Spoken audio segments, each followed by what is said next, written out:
Ceci est un livre audio autogénéré par Google. Études africaines. Collection dirigée par Denis Prienne et François Manga Akor. Dernière parution. Gisèle Fotso, L'enseignement de l'arabe au Cameroun, 2009. Jean-Emmet Nodem, Vente de médicaments à la sauvette à l'Ouest Cameroun, 2009. Alexei Jones, L'institutionnalisation de la participation de la société civile dans les politiques de développement, 2009. Elie Sadigh, Afrique, le continent pillé. Atout handicap, perspectives et propositions, 2009. Dr Guiblehon Boni, neveu et esclave dans les rites funéraires chez les Way et les Annie Bona de Côte d'Ivoire, 2009. Stéphane Scrtve, La crise de la démocratie en Afrique, 2009. Henriette Manga Ndjie Banzi Mebala, Les pygmées face à l'école et à l'État, 2009. Serge Armel Attenon, L'Afrique, poubelle de l'Occident?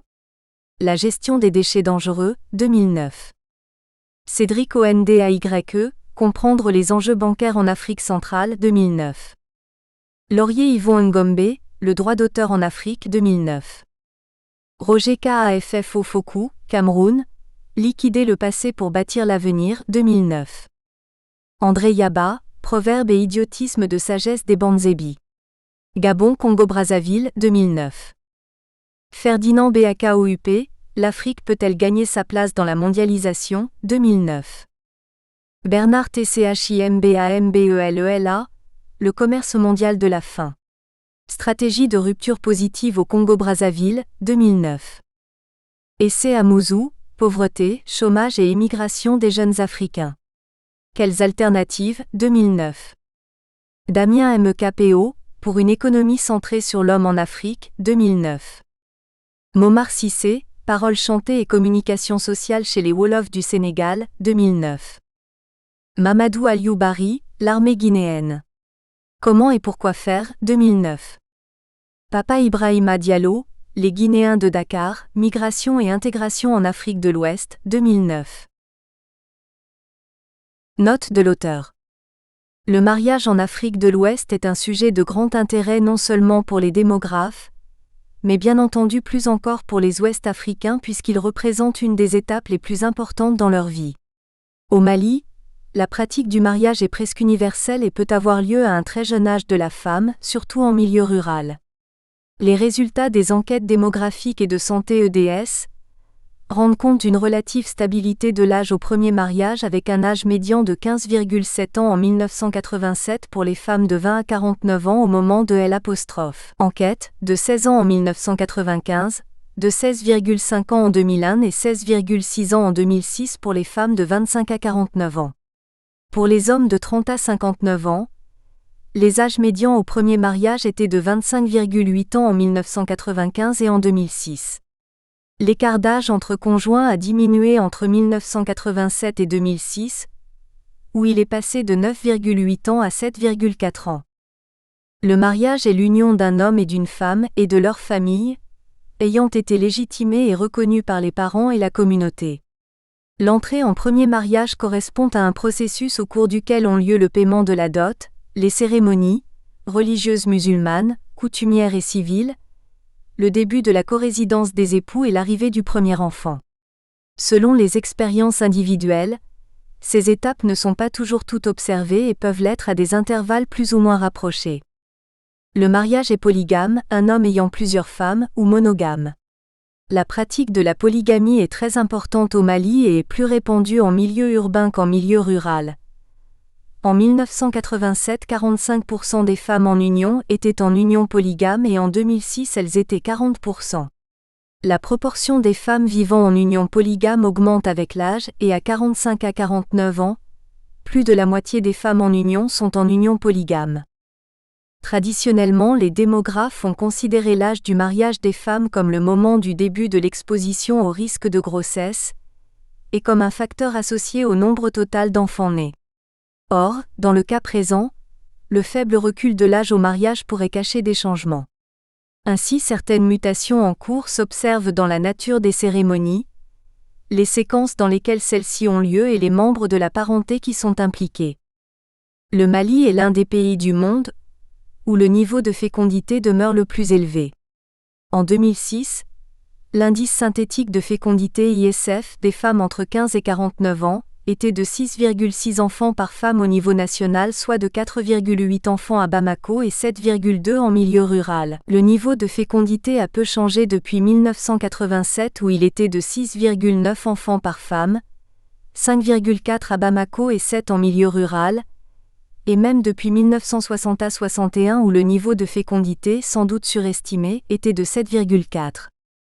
En 2004, grâce à une bourse de l'Université de Pennsylvanie à Philadelphie, j'ai pu réaliser, aidé par des chercheurs et enquêteurs locaux, une enquête qualitative sur les mariages au Mali. J'ai mené des entretiens semi-directifs dans plusieurs villes et villages répartis sur l'ensemble du territoire. Les répondants sont des femmes et des hommes de plus de 18 ans, qui ont même pour certains plus de 50 ans mariés au moins une fois. Les habitants de Bamako interviewés ont été socialisés dans la capitale. Dans les villages, les pratiques traditionnelles sont toujours largement répandues, et les répondants ont été interrogés en plusieurs régions du Mali aux différentes ethnies. Assez de répondants ont été interrogés pour que l'on note des répétitions dans les descriptions. Dans chaque village ou quartier, en moyenne 8 entretiens étaient conduits par l'auteur et des enquêteurs locaux, auprès de femmes mariées et d'hommes de générations distinctes ainsi que des personnes ressources telles qu'un imam, une présidente d'association de femmes et un enseignant. Par respect de l'anonymat, il n'est mentionné ici aucun nom de personne, même les initiales sont fictives. Nous remercions toutes celles et ceux qui ont bien voulu nous aider dans nos recherches, ainsi que l'État malien pour son accueil. AW Nice, merci. Un Bamako Lafiabougou, Bambara. Témoignage numéro 1 de Madame RL, divorcée, un enfant. Mes parents m'ont promise à l'ami de mon père. Ils m'ont consulté, et moi j'ai répondu que je ne m'opposais pas à leur volonté. Si j'ai agi ainsi, c'est uniquement à cause des parents, et surtout à cause de ma maman, pour respecter sa volonté. Je connaissais cet homme car il venait de temps en temps chez nous. Pour faire sa demande, l'homme a apporté 10 colas, puis 20 colas, 30 colas. Ensuite le grand panier de colas est venu avec la dot. Je n'ai été au courant de rien de précis. C'est mon père qui gérait tout, même ma mère n'avait pas le droit d'intervenir. Je sais qu'il y a eu aussi une valise avec des habits, des pagnes, des tissus. Je n'ai touché à rien parce que je n'avais pas le droit de le faire. Là, c'est ma mère qui s'en est occupée. Après la 3e cola, le mariage religieux a eu lieu. Il s'est passé un mois environ entre la cérémonie religieuse et la cérémonie civile. C'était à mes 13 ans. Pour le mariage civil, vers 8h30, ils sont venus me chercher. Vers 9h, il y a eu la cérémonie chez le maire. Les alliances ont été échangées. Le mari avait tout payé, la robe, la coiffure, les bijoux, les chaussures. Après la mairie, on m'a ramené directement chez mes parents. L'après-midi, on m'a lavé la tête, les mains, les pieds. Et la nuit, les sœurs de mon mari et la Magnomagan II sont venues me chercher pour m'emmener chez mon époux. Il y avait là aussi sa marraine, la coépouse de sa mère et ma marraine. Ils ont tenu une réunion et ma marraine a rappelé mes droits à mon mari. Ne pas m'insulter, ne pas me maltraiter, Bissani en India, ne pas me frapper avec un fouet, s'occuper de moi et m'entretenir en habits, nourriture, soins, etc. Ne pas insulter mes parents, ce qui est une cause de rupture du mariage. Puis tous les invités sont partis sauf la Magnomagan qui est restée une semaine. Elle passait la nuit dans le salon, me faisait de la bouillie, mettait du beurre dedans et je buvais. Elle m'habillait, me lavait et m'accompagnait quand je devais sortir, bref, elle s'occupait de moi. C'était la première nuit que je passais avec un homme.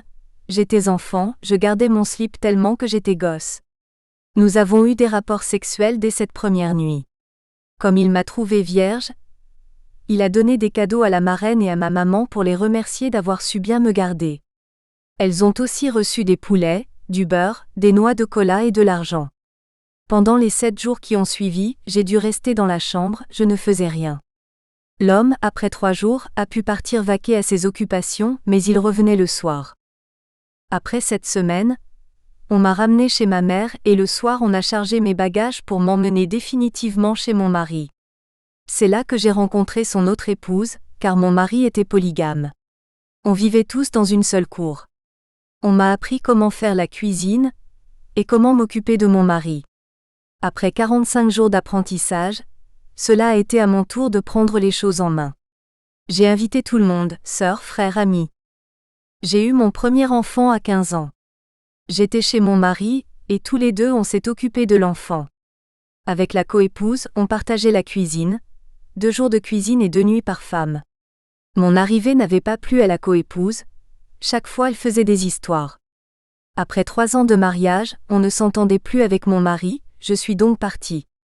Je suis retournée chez mes parents, ensuite ont commencé les médiations. Mes parents ont convoqué mon mari pour qu'il s'explique, il a refusé de venir. Une année après, mon père lui a encore envoyé quelqu'un. Il a répondu qu'il ne viendrait pas parce que je n'étais pas restée chez lui. J'ai passé 5 années dans l'attente, et après j'ai dit à mon père que je voulais divorcer. J'ai introduit une demande de divorce au tribunal suite au conseil du frère d'une copine. J'ai dû payer. La 6e année, j'ai obtenu mon papier de divorce, et cette même année j'ai mis l'enfant à l'école. Le fait que mon mari soit resté 5 ans sans venir me chercher m'a favorisée. La loi exige qu'on ne laisse pas sa femme plus de 3 ans, et dans la coutume c'est 3 mois. Après la confirmation du divorce, j'ai récupéré mes bagages. D'ailleurs, c'est le mari lui-même qui les a envoyés.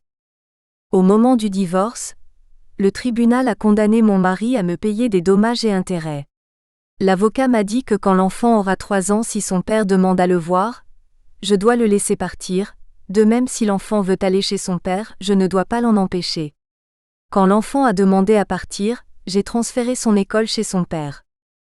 Lorsque j'étais petite, j'avais été excisée, c'est bien, parce que si au moment de l'accouchement l'enfant touche le clitoris, il va mourir, et puis si l'homme se rend compte que sa femme n'est pas excisée, le mariage n'aura pas d'avenir, donc si j'ai une fille je la ferai exciser, c'est comme ça chez nous. Mon garçon a été circoncis. Pour ce qui est de dire ce qui fait un bon mari, c'est difficile, je n'ai pas de mari pour le moment, et c'est Dieu seul qui définit le bon et le mauvais. Mais en tout cas, la polygamie, ce n'est pas bon. Il n'y a pas d'entente entre le mari et la femme, et même s'il y a entente, c'est différent quand vous êtes seul. Témoignage numéro 2 de Monsieur C'était, 2 enfants. J'aurais aimé me marier avec une fille que j'avais choisie, mais malheureusement ça n'a pas marché, ses parents n'étaient pas d'accord. Ma première épouse a été ma cousine, raison pour laquelle on me l'a donnée en mariage. Je la connaissais depuis qu'elle était petite. Nos familles alors étaient même contiguës, il n'y avait qu'un mur qui nous séparait. J'ai donc écrit à ma cousine pour lui demander si elle acceptait de se marier avec moi, et elle a dit oui, alors j'ai déposé une colla. Mais à la première colla, ses parents n'ont pas voulu, on a envoyé d'autres collas et là ils ont été d'accord. Il a fallu payer la dot de 50 000 CFA, ce sont mes parents qui ont presque tout réglé. Au mariage religieux, les parents des 2 mariés doivent être présents. Cela se passe à la mosquée. Mon père étant décédé, c'est mon oncle paternel qui s'est chargé de l'organisation du mariage religieux. On fait ça un jeudi ou un dimanche après la prière de 16 heures. Juste après le mariage religieux, il y a eu la chambre nuptiale. Selon la coutume, l'homme et la femme restent dans la chambre pendant 1 semaine, mais ça n'est pas tellement respecté, certains passent la nuit et le lendemain ils vont au boulot. La femme généralement, elle reste. Moi, j'ai respecté la semaine mais ça ne m'a pas empêché d'aller travailler. Il y avait une vieille qui s'occupait de nous, elle nous donnait de l'eau à boire, elle lavait les habits, préparait de la bouillie. Les hommes n'aiment pas la bouillie, ce sont les femmes qui en prennent. Il y avait aussi du poulet, du riz. Les parents, les amis apportent à manger, cela peut venir de la belle famille ou des copains et de leurs femmes. Souvent on tue une bête, moi j'ai payé un mouton et des poulets. À ce moment-là, le mouton ne dépassait pas 20 000 ou 25 000 CFA. 2 ans après le mariage religieux, on a fait le mariage civil à la mairie. Il avait fallu attendre parce que ma femme continuait ses études. Pendant 2 ans on n'a pas habité ensemble, elle venait chez moi, mais elle n'y habitait pas, et c'est seulement après le mariage civil que l'on a vécu tous les 2 dans ma famille. Mais elle étudiait encore, elle faisait le 2e cycle. Finalement, elle a abandonné les études. Le mariage civil s'est déroulé un dimanche matin à la mairie. Il n'y avait pas beaucoup de monde. Malgré tout, on a eu encore des dépenses. La mariée portait sa robe de mariage avec ses bijoux, et il y avait eu un montant à payer à la mairie. À la sortie, les parents qui étaient restés dehors nous ont salués et nous sommes partis à la maison. La griotte de la famille, la conteuse, nous accompagnait. À la mairie, on peut signer pour la monogamie ou la polygamie. Moi, j'ai signé la monogamie. Je n'ai jamais aimé la polygamie parce que pour moi ça a trop d'inconvénients. Quand on est d'un pays pauvre et que l'on se marie avec 2, 3, 4 épouses, on ne peut pas les prendre en charge. Sinon, je suis d'une famille polygame. Mon père avait 3 femmes qui vivaient dans le même ménage, chacune des femmes, chaque jour, avait la responsabilité du repas, et en cas de maladie ou de déplacement, une coépouse était obligée de prendre en charge la cuisine. J'étais enfant de la première femme, mais je ne restais pas avec ma propre maman. À l'époque c'était comme ça, la maman ne s'occupait pas de son enfant. Je suivais toujours ce qu'on appelle une marâtre. Une coépouse qui s'occupait de moi, me lavait mes habits, elle était la seule responsable. Ma vraie mère n'avait pas un grand rôle à jouer, elle n'avait pas le droit de dire à la marâtre « Ne fais pas ça à mon fils ». À présent chaque femme s'occupe de son propre enfant, et pourtant on voit beaucoup d'enfants qui ne sont pas bien éduqués. Avant, un enfant qui se comportait mal était corrigé même par un autre parent, c'est le contraire qui se passe présentement. Tu touches à un enfant d'autrui, tu as des problèmes.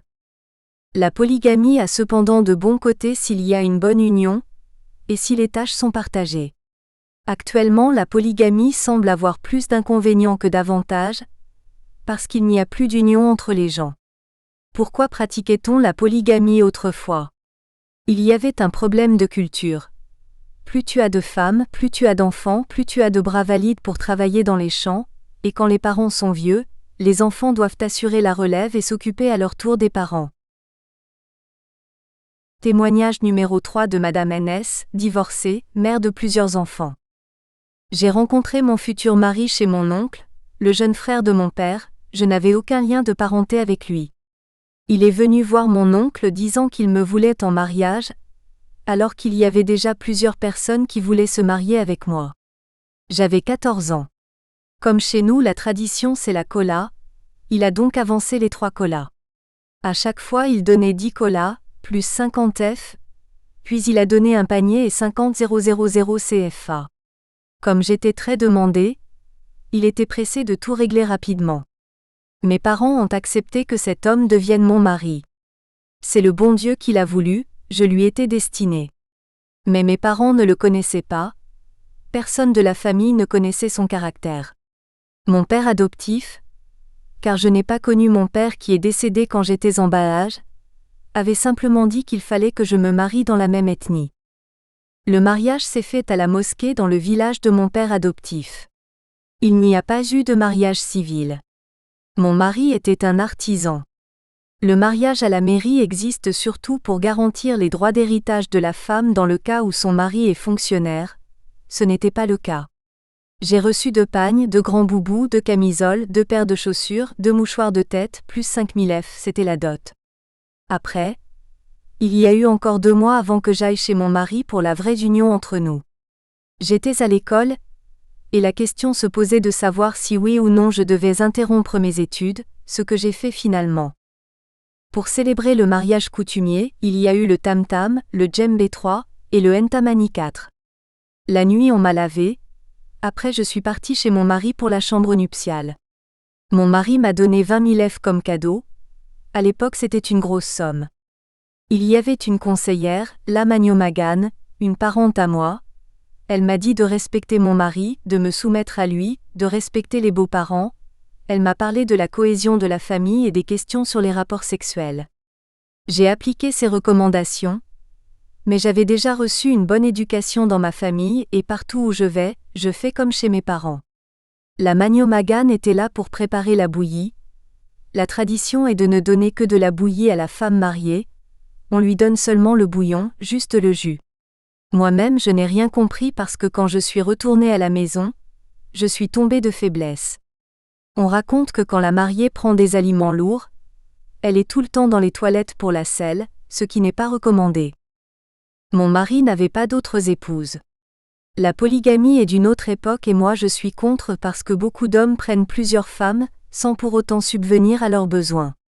C'est pourquoi tu vois beaucoup de femmes faire du commerce, c'est uniquement pour se prendre en charge elles-mêmes. Et puis, les hommes ont toujours une préférence entre les femmes, ce qui pose souvent des problèmes. Les hommes ne sont pas corrects envers les femmes.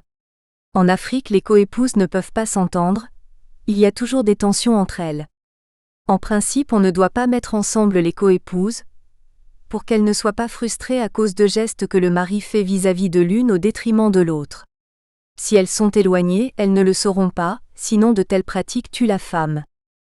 Mais je vois des différences entre mes propres mariages, puisque j'ai ensuite divorcé et que je me suis remariée, et celui de mes filles. Par exemple, ma première fille étudiait quand son mari a été muté pour son travail, alors que toutes les cérémonies du mariage n'étaient pas encore accomplies. Son mari est allé voir le père de ma fille, mon ex-mari, pour lui demander l'autorisation d'emmener tout de même sa femme avec lui. Le père a accepté de peur qu'un autre homme ne la détourne. Après leur retour, ils ont organisé le mariage. Quant à l'excision, une autre tradition qui ne date pas d'aujourd'hui, on l'a trouvée avec nos parents et on continue de le faire, donc j'ai fait exciser mes filles. J'ai vu ici 4 femmes qui étaient divorcées parce qu'elles n'avaient pas été excisées. L'excision, c'est pour diminuer la sensibilité chez la femme. Actuellement, les femmes font beaucoup d'adultère, surtout si elles ne sont pas excisées. Chez nous, le jour de l'excision, on fait également balafrer les tempes, on perfore aussi les oreilles. Ce que je peux ajouter, c'est qu'à l'heure actuelle, il n'y a plus de mariage, les hommes ont démissionné et le mariage ne tient qu'aux femmes. Un exemple.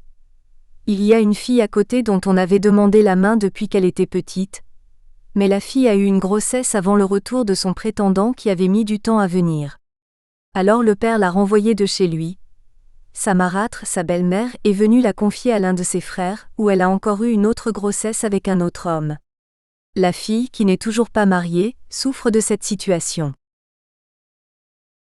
Témoignage numéro 4 de Madame Ahen, mère de famille et griotte. J'ai rencontré mon mari par l'intermédiaire d'une amie, chez elle, on s'est vu et on s'est plu. Il a dit qu'il souhaitait se marier avec moi, et j'ai accepté. Donc il est parti expliquer ça à ses parents, et moi j'ai fait la même chose avec les miens. Les parents de mon mari ont demandé à me voir car faire un mariage sans voir la femme ce n'est pas possible, c'est comme acheter un cheval sans le voir. Je suis parti dans leur village, ses parents m'ont considéré et m'ont aimé. Alors les premières colas ont été versées. D'abord 10 colas plus 500 F pour avoir une femme en Afrique, on fait comme ça. Si les parents de la femme acceptent, vous venez encore avec 30 colas plus 1500 F. Il y en a certains qui donnent un panier de colas plus 100 000 F, d'autres un panier de colas plus 200 000 F pour les jeunes filles. Pour celles qui sont déjà mariées ou divorcées, on paye 20 000 F. Si on ment, si la femme a déjà été mariée ou si elle est divorcée, on doit rembourser. Ensuite, il faut faire le mariage religieux, donner une date fixe pour le mariage. Ce sont les parents du mari qui décident, tout dépend d'eux à ce moment, ce sont eux qui ont en charge la femme, ils vont tout payer. La robe de mariée, les chaussures, le maquillage, les photos, un sac de riz, un mouton, plus 20 000 F pour les parents de la femme.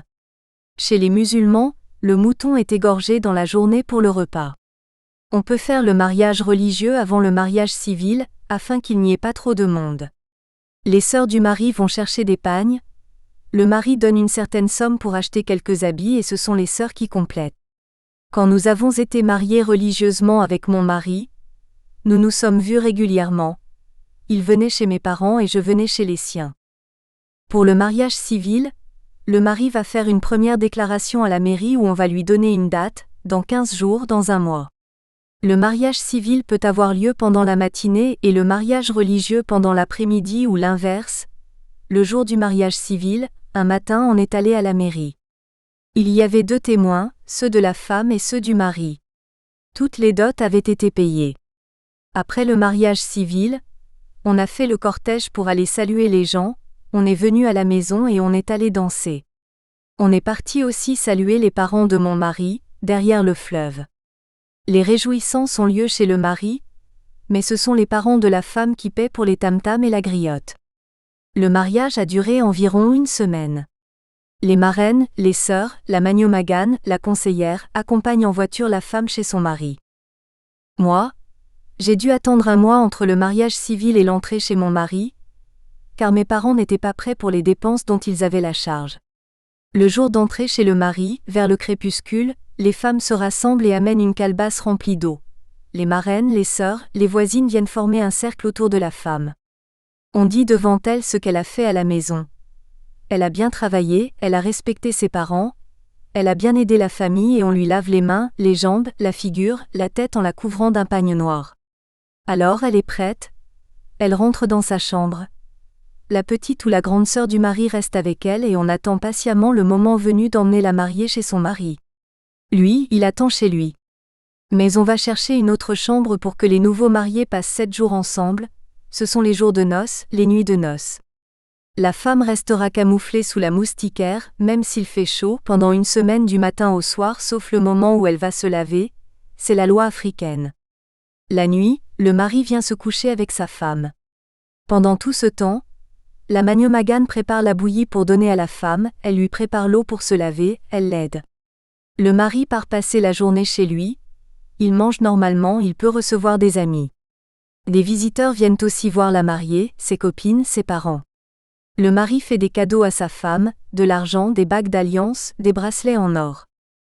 Le matin du 7e jour, de très bonne heure, on m'a accompagné à la maison de mes parents pour déménager. Ma mère et mes cousines m'avaient préparé 2 grandes valises remplies d'habits, plus des ustensiles de cuisine, des calebasses, des meubles aussi, une armoire, un frigo, une coiffeuse, un matelas, des fauteuils. Ce sont mes parents qui ont tout payé. Ils avaient tout prévu parce que je suis fille unique. Ma première enfant est née en 1979, à peu près 4 ans après le mariage. J'avais déjà eu un contact physique avant le mariage religieux avec mon mari. Mon premier rapport sexuel avec un homme c'était en 1971 à 72, et dans de bonnes circonstances, c'était un ami. Aujourd'hui, j'ai de grands enfants et qui ne sont pas encore mariés et je fais la griotte. J'aide mon mari. Au cours des mariages, religieux ou civils, je chante des louanges, des bénédictions et je danse. Certains mariés veulent que les griottes viennent pour donner de la joie, d'autres ne le veulent pas comme les Wahhabias. Eux ils n'aiment pas les griots, c'est dans leur religion. Les familles gardent toujours les mêmes griots. Il y en a plusieurs sortes. Les Kouyatés ce sont les principaux en Afrique, les autres ce sont les Diabatés, les Koné, les Dounias, tous sont des Bambaras. Les griottes Kouyatés ce sont les vrais, mais certains Kouyatés ne savent pas faire les griots. Il n'y a pas de prix fixe, ce sont les marraines qui nous paient. Elles vont donner peut-être 2000 ou bien 5000 F, ça dépend de leur volonté. S'il y a une de nos amies qui a un mariage chez elle, elle nous appelle, et le jour venu, les marraines nous donnent la liste de ce que l'on va chanter. Les parents s'assoient pour nous écouter, on chante, les gens dansent. L'homme aussi a son griot, chez lui là-bas, chacun s'amuse de son côté. C'est aussi parfois le rôle de la griotte d'aller dans la chambre nuptiale pour accompagner les marraines et la magnomagane museau, c'est-à-dire la conseillère. Mon mari a 3 épouses, je suis la 3e, il dit qu'il ira jusqu'à 4 comme l'autorise la loi. Il passe 2 nuits avec chacune de ses épouses, et il a une chambre particulière. Il est assez âgé. Il travaille, il a une bonne situation et s'occupe très bien de sa famille, il paie un sac de riz, un sac de mil, des condiments, tout. Je l'aide dans mon ménage. Avec mon propre argent, je m'occupe principalement de mes enfants. La polygamie, cela existe toujours, mais vraiment il y a trop de polygamie ici. Les hommes sont malins aujourd'hui. Ils sont tous en train de signer pour la polygamie parce que s'ils signent pour la monogamie, quand tôt ou tard ils voudront se marier une 2e fois, ce sera difficile. Il faut demander l'autorisation à la première femme, il faut qu'elle accepte, et si elle n'accepte pas, l'homme devra divorcer. Pour éviter cela, il arrive que l'homme, s'il peut le faire, propose une somme d'argent 150 250 000 300 000 F. Les petites préoccupations quotidiennes, c'est pour nous les femmes ainsi que les problèmes des enfants. Il y a aussi des conseils qui sont organisés entre nous. Il faut qu'on s'entende bien dans la famille. Mais dans notre cas, la première épouse reste en dehors, elle n'est pas griotte, elle est Malinké Bamanan. Nous, les 2 autres épouses, on est griotte, c'est la raison pour laquelle la première ne veut pas de contact avec nous. Elle s'est séparée de nous. Elle habite dans la même concession, dans la même famille, mais elle ne nous cause pas, elle est toujours dans sa chambre avec sa politique. Il n'y a pas de contact entre elle et son mari, il a peur d'elle, il l'a écartée. Par contre, entre la deuxième coépouse et moi, il n'y a pas de problème et tous les enfants s'entendent bien. La deuxième coépouse a eu 2 enfants, des garçons. Le premier s'est marié l'année dernière, le deuxième aussi s'est marié avec une blanche en France. Mes filles disent « On n'aime pas la polygamie parce qu'il y a trop de difficultés ». Elles trouvent que ce n'est pas très heureux comme situation. J'ai aussi 2 garçons. Ils prendront la décision eux-mêmes, mais l'homme a une bonne position quand il est polygame. Moi, je n'ai pas été excisée mais mes filles l'ont été au baptême, 7 jours après la naissance. C'est mon mari qui l'a voulu, ça ne m'a pas plu du tout. Sa mère a pris mes filles le matin de très bonne heure pour aller les faire circoncire, sans me demander l'autorisation. Cela a duré 1 semaine. Ma 3e fille a perdu beaucoup de sang et j'ai dû m'occuper d'elle. Je suis contre parce que c'est dangereux, et ça coupe aussi tout plaisir. Si on pouvait éviter ça, je serais très satisfaite. Il y a eu beaucoup d'accidents, là où nous sommes. Entre mon mariage et le mariage d'aujourd'hui, il n'y a pas de très grande différence. Seulement aujourd'hui il y a de l'excès. Le cortège, la voiture, beaucoup de dépenses. Ce qui est mieux c'est que de nos jours, ce sont les mariés qui s'occupent eux-mêmes de leur mariage et non plus uniquement les parents. Témoignage numéro 5 de Madame Assé, mère de famille et épouse d'un monogame. Avant mon mari, aucun homme ne m'avait fait de proposition de mariage. Mon mari est le petit frère de l'époux de ma copine. Je l'ai rencontré dans une fête, je n'étais plus à l'école, j'avais à peu près 23 ans. On a fait quelques années ensemble, jusqu'à ce qu'on ait un enfant. On n'a pas attendu longtemps après la naissance de l'enfant pour se marier. Mon futur a envoyé les 3 colas à mes parents, et ces derniers ont annoncé la nouvelle à la famille. Le délégué de mon mari est alors venu demander à mes parents quelles étaient nos coutumes, les conditions qu'ils devaient remplir pour que le mariage ait lieu. Mes parents ont fixé la dot à 100 000 farad plus un panier de colas. Le fait que nous ayons eu un enfant n'a rien changé.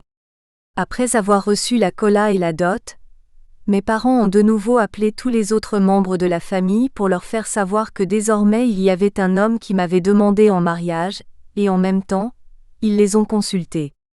Après ça, mes parents ont fixé une date pour la célébration du mariage. Toutes les transactions ont été faites par les frères de mon père. Aujourd'hui les jeunes ont ajouté d'autres festivités, par exemple pour le partage de la cola, ils font une petite fête. En ce qui me concerne, à peu près 1 mois après la cola, les cérémonies ont eu lieu. Mariage civil et mariage religieux le même jour, puis une semaine de noces. J'avais 26 ans. Le mari a pris en charge tous les frais. 50 kg de riz, les condiments, 25 000 F. Il a donné 20 000 F pour le mariage religieux à la mosquée avec des pagnes, des chaussures, des soutiens-gorge, tout, des colas et aussi la valise. La valise et l'argent sont donnés aux représentants de la mariée. Ceux qui étaient à la mosquée en mon nom, c'était mon père, son ami, le démarcheur et quelques femmes, même chose du côté de l'homme. Pour la cérémonie de la mairie, le mari paie une robe de mariée, les frais de la coiffure, une paire de chaussures. Le matin il vient prendre la femme devant la porte de ses parents avec ses amis et ses parents à lui, et en un cortège on va à la mairie. Mon mari avait la voiture de l'un de ses amis. J'avais des tresses particulières pour ce jour-là. L'après-midi vers 17h, tous mes parents se sont réunis. Ils m'ont fait asseoir sur un mortier pour me couvrir avec un pagne, ils m'ont lavé les pieds, les mains, le visage et ils ont fait un cercle autour de moi. Chacun a raconté ce que je lui ai fait dans la vie de bon comme de mauvais. Les parents de mon mari étaient là aussi, pour parler de lui. Au crépuscule, les amis de mon mari sont venus me chercher en voiture pour m'amener dans la case nuptiale. La Magno Magan m'a accompagnée. Au cours de ces journées, des visiteurs viennent parfois dans la chambre pour saluer mais ils ne peuvent pas me voir, je dois rester sous la moustiquaire. La Magno Magan demeure dans une pièce voisine, elle ne parle pas du tout. Son travail est de préparer de la bouillie dans laquelle elle met des racines considérées comme aphrodisiaques, et elle fait des incantations. Cette bouillie est très utile pour la femme. Grâce à cela elle n'aura pas de difficultés sexuelles durant la semaine de noces. Il y a certaines vieilles femmes aussi qui mettent quelque chose dans l'eau de la jarre, chacune a ses secrets. Si le mari trouve que la femme est vierge, il peut donner des cadeaux, de l'or, de l'argent. Moi, j'avais eu une relation sexuelle avant mon mariage avec un autre homme que mon mari. Le matin du 8e jour, on m'a ramené chez mes parents. Mon mari a envoyé un panier de riz, de l'huile, du parfum, une natte et un peu d'argent pour ma nourriture. Toute cette journée, mes parents se sont affairés pour emballer mes bagages, compter le nombre de tasses, de vêtements, de paires de chaussures, bref tout ce qui doit accompagner la femme dans sa nouvelle maison. Vers 16 heures, les parents de mon mari sont venus me chercher pour m'amener dans leur maison qui est aussi celle de mon mari. C'est alors que j'ai déménagé définitivement. Avant le déménagement, mes parents m'avaient donné des conseils par rapport au mariage. Comment me comporter avec mon mari, avec les parents de mon mari, comment gérer une famille, comment m'organiser pour faire face à tout ce qui m'attend. Ils m'avaient dit encore que l'honneur pour une femme est de se marier. C'est pourquoi je dois faire attention pour réussir mon mariage. La femme qui déménage chez son mari va rencontrer une nouvelle famille qui n'a pas la même éducation que celle qu'elle a reçue. Fonder une famille, pour une femme ce n'est pas un grand boubou qu'on porte quand on veut, cela s'agite de l'okibaye. Les parents donnent tout ce qu'ils peuvent donner, ça dépend de leurs moyens. Tout est quantifié selon le nombre de pièces, mais pas l'argent qu'on a mis dedans. Une fois qu'on arrive chez les parents du mari, on reste 15 jours sans toucher à la cuisine. On assiste les femmes qui préparent les mets, c'est une période d'apprentissage et d'observation, et ce n'est que le 16e jour qu'on commence à faire la cuisine soi-même. Mon mari n'a pas d'autres épouses que moi, mais à mon avis la polygamie c'est bien, parce que si on signe pour la monogamie avec un homme, le jour où il va décider de se marier avec une autre femme, il ne pourra pas le faire aux yeux de la loi. S'il s'entête à le faire, c'est le cas le plus fréquent, il sera obligé de divorcer de celle avec qui il a signé la monogamie, donc maintenant les femmes préfèrent signer pour la polygamie. On ne peut pas empêcher l'homme de ne pas se marier, ou bien de ne pas aimer une autre femme. Moi, j'ai signé pour la polygamie. Si les femmes s'entendent bien, ça va bien se passer, l'homme va avoir plus de moyens et de chance. Mais s'il y a des problèmes entre les femmes, ce n'est pas facile et c'est là que ça devient insupportable. Il devient difficile pour l'homme de rester dans la famille. Même les enfants ne vont pas s'aimer. Il y a certains hommes, une fois qu'ils se marient avec une seconde femme, ils ne vont plus s'occuper de la première. La dernière est toujours favorisée par rapport à la première.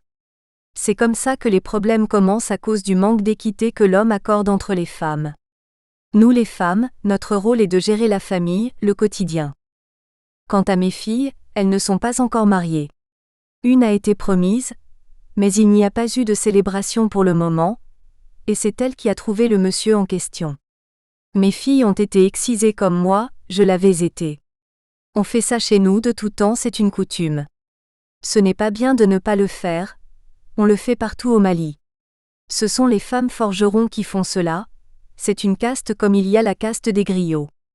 Il n'y a pas de mal. Témoignage numéro 6 de Monsieur Aka, monogame et père de famille. J'ai rencontré ma femme pour la première fois dans une cérémonie. On s'est vu, on s'est aimé. C'était à un baptême, c'était la volonté de Dieu. Personne n'est intervenu entre nous.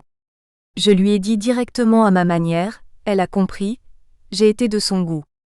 On s'est fréquenté 6 ans, et puis un jour j'ai décidé de la demander en mariage pour qu'on puisse fonder un foyer, c'était une femme idéale pour moi.